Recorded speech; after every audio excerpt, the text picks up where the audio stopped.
Hello दोस्तों, तो low level design का सबसे ज्यादा इंपॉर्टेंट पार्ट आ जाता है कि हम उसके यूएमएल डायग्राम को इंप्लीमेंट करें। जब भी इंटरव्यूअर या फिर कोई आपसे कहता है कि इस सिस्टम को इंप्लीमेंट करो या फिर इस सिस्टम को डिजाइन करो, तो आपसे यही एक्सपेक्टेड रहता है कि आप उसके पहले यूएमएल डायग्राम को बनाएं एंड उसके बाद आप उसके कोड के इंप्लीमेंटेशन को करें। यूएमएल डायग्राम ना सिर्फ इंटरव्यूज के लिए बल्कि जब आप किसी कंपनी में एज अ सॉफ्टवेयर इंजीनियर काम कर रहे हो, तो सबसे ज्यादा पहले वो आपकी यूएमएल डायग्राम को ही रिव्यू करेंगे एंड उसके बाद वो आपके कोड को इंप्लीमेंट करने के लिए कहेंगे दोस्तों।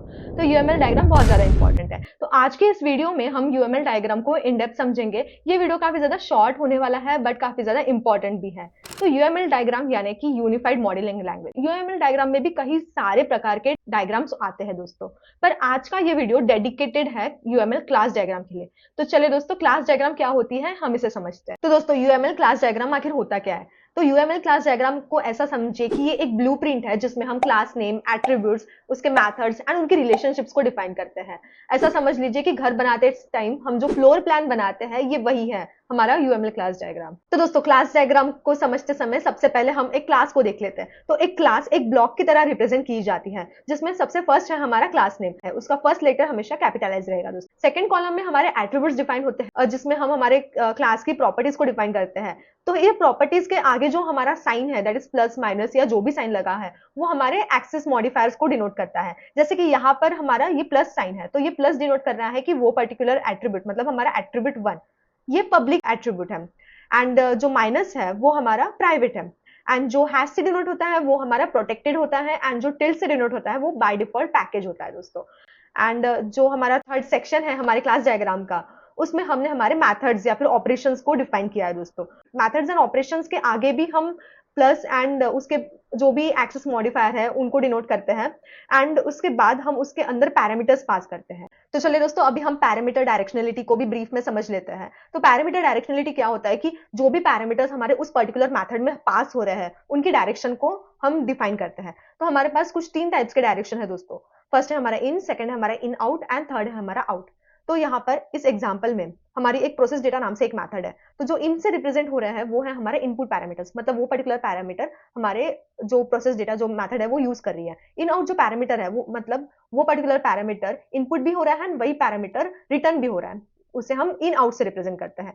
एंड जो थर्ड है हमारा आउट, मतलब एक न्यू ऑब्जेक्ट वो पर्टिकुलर मेथड रिटर्न कर रहा है, उसे हम आउट से रिप्रेजेंट करते हैं दोस्तों। तो ये था दोस्तों हमारा पैरामीटर डायरेक्शनलिटी। तो चले दोस्तों, अभी हम क्लासेस के रिलेशनशिप्स को समझते हैं एक मजेदार एग्जांपल के साथ। तो दोस्तों, हमारे क्लास डायग्राम की रिलेशनशिप्स में सबसे पहली हमारी आ जाती है कंपोजिशन रिलेशनशिप। ये एक स्ट्रॉन्ग हैज अ रिलेशनशिप है। इसका एक एग्जांपल देखते हैं। A human has a heart. इसका मतलब if a human dies his heart will also stop. तो यहाँ पे मैंने एक कोड लिखा है जिसमें मैंने एक क्लास बनाई है हार्ट नाम से एंड एक अनदर क्लास बनाई है ह्यूमन नाम से। एंड जो ह्यूमन क्लास है उसके कंस्ट्रक्टर में मैंने हार्ट को पास किया है। मतलब अगर हार्ट नहीं होगा तो ह्यूमन क्लास जो है वो इनिशियलाइज ही नहीं हो पाएगी। तो इसका मतलब ये है कि ह्यूमन जो क्लास है ये हार्ट के बिना एग्जिस्ट नहीं कर सकती। तो इसे हम तब यूज करते हैं जब एक हमारी जो क्लास है वो दूसरे क्लास के बिना एग्जिस्ट नहीं कर सकती। तो इसे हम इस पर्टिकुलर एरो से रिप्रेजेंट करते हैं दोस्तों। नेक्स्ट हमारी रिलेशनशिप है एग्रीगेशन रिलेशनशिप। तो एग्रीगेशन रिलेशनशिप ये हमारी एक वीक हैज अ रिलेशनशिप है। इसका एक एग्जांपल देखते हैं। A library has book but if library is destroyed then book still will exist. तो यहाँ पे मैंने एक 2 क्लासेस बनाई हैं, बुक नाम से एंड लाइब्रेरी नाम से। तो अगर हमारी जो लाइब्रेरी क्लास है ये अगर डिस्ट्रॉय हो जाती है, फिर भी हमारी जो बुक क्लास है वो स्टिल एग्जिस्ट करेगी, उसे स्टिल हम इन्वोक कर सकते हैं। एंड एग्रीगेशन रिलेशनशिप को हम इस पर्टिकुलर एरो से डिनोट करते हैं। इसे हम तब यूज करते हैं जब हमारा एक ऑब्जेक्ट इंडिपेंडेंटली एग्जिस्ट कर सकता है दूसरे ऑब्जेक्ट के बिना। हमारी नेक्स्ट क्लास डायग्राम की रिलेशनशिप है डायरेक्टेड एसोसिएशन। तो यहाँ पर हमने एक एग्जांपल लिया है कि टीचर टीचर्स अ स्टूडेंट। मतलब ये एक सिंपल एसोसिएशन है या फिर एक बेसिक रिलेशनशिप है जो कि डिनोट करता है कि एक टीचर है वो स्टूडेंट से एसोसिएटेड है। इसको हम कोड के जरिए समझते हैं।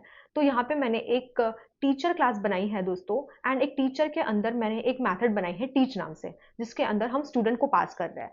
मतलब वो पर्टिकुलर टीचर टीच कर रही है उन स्टूडेंट्स को। तो इसे हम तब यूज करते हैं दोस्तों जब हमारी एक क्लास दूसरे क्लास का रेफरेंस यूज करे। तो जैसे कि यहाँ पे हमारी टीचर क्लास स्टूडेंट का रेफरेंस यूज कर रही है। एंड इस पर्टिकुलर एरो से हम डिनोट करते हैं हमारे डायरेक्टेड एसोसिएशन को। नेक्स्ट रिलेशनशिप है हमारी एसोसिएशन रिलेशनशिप। तो एसोसिएशन रिलेशनशिप एक सिंपल बेसिक रिलेशनशिप को रिप्रेजेंट करती है दोस्तों। तो इसे हम तब यूज करते हैं जब कोई 2 क्लासेस रिलेटेड है बट एक दूसरे के ऊपर डिपेंडेंट भी नहीं है। तो यहाँ पर हम कोड के जरिए इसे समझते हैं। तो यहाँ पर मैंने एक डॉक्टर क्लास बनाई है एंड एक हॉस्पिटल क्लास बनाई है। तो एक हॉस्पिटल में डॉक्टर्स की लिस्ट लिस्टेड डाउन है। नेक्स्ट है हमारा जनरलाइजेशन, या फिर हम इसे इनहेरिटेंस भी कहते हैं दोस्तों। तो इनहेरिटेंस एक इज अ रिलेशनशिप होती है। यहाँ पर हम इसे कोड के माध्यम से समझते हैं। तो यहाँ पर मैंने एक क्लास बनाई है व्हीकल नाम से एंड एक दूसरी क्लास बनाई है कार नाम से, जो व्हीकल क्लास को एक्सटेंड कर रही है। मतलब जो हमारी कार है ये इनहेरिटेड है व्हीकल क्लास से। तो इसे हम तब यूज करते हैं जब एक पर्टिकुलर जो हमारी क्लास है वो एक स्पेशलाइज्ड वर्जन होता है अनदर क्लास का। तो यहाँ पर हमारी जो कार है वो भी तो एक व्हीकल ही है, मतलब a car is a vehicle, and इसे हम इस पर्टिकुलर एरो से डिनोट करते हैं दोस्तों। नेक्स्ट हमारी रिलेशनशिप है डिपेंडेंसी रिलेशनशिप। तो डिपेंडेंसी रिलेशनशिप को हम यूजेज रिलेशनशिप भी कहते हैं। तो जब हमारी one particular class temporarily dependent होती है दूसरी क्लास पे, उसे हम डिपेंडेंसी रिलेशनशिप से डिनोट करते हैं दोस्तों। तो डिपेंडेंसी रिलेशनशिप को हम एक कोड के माध्यम से समझते हैं। तो यहाँ पर मैंने एक पेमेंट गेटवे नाम से एक क्लास बनाई है एंड एक बैंक नाम से एक क्लास बनाई है। तो जो बैंक है दोस्तों वो पेमेंट्स करने के लिए पेमेंट गेटवे पे डिपेंडेंट है। तो जो बैंक है वो यूज कर रही है पेमेंट गेटवे का अपना पेमेंट कराने के लिए। तो इसलिए यहाँ पर उनकी जो रिलेशनशिप है वो एक डिपेंडेंसी रिलेशनशिप है एंड उसे हम इस एरो से डिनोट करते हैं। नेक्स्ट है हमारी रियलाइजेशन रिलेशनशिप। ये तब यूज होती है जब हम कुछ भी किसी इंटरफेस के ऊपर इंप्लीमेंट करते हैं। तो यहाँ पर हमने एक एग्जांपल लिया है कि अ बर्ड इंप्लीमेंट्स फ्लाइएबल बिहेवियर। इसे हम कोड के माध्यम से समझते हैं। तो यहाँ पर मैंने एक इंटरफेस बनाया है फ्लाइएबल नाम से, जिसमें एक मेथड डिफाइंड है फ्लाई, एंड जो हमारी बर्ड क्लास है वो इस इंटरफेस को यूज कर रही है फ्लाई मेथड को ओवरराइड करने के लिए।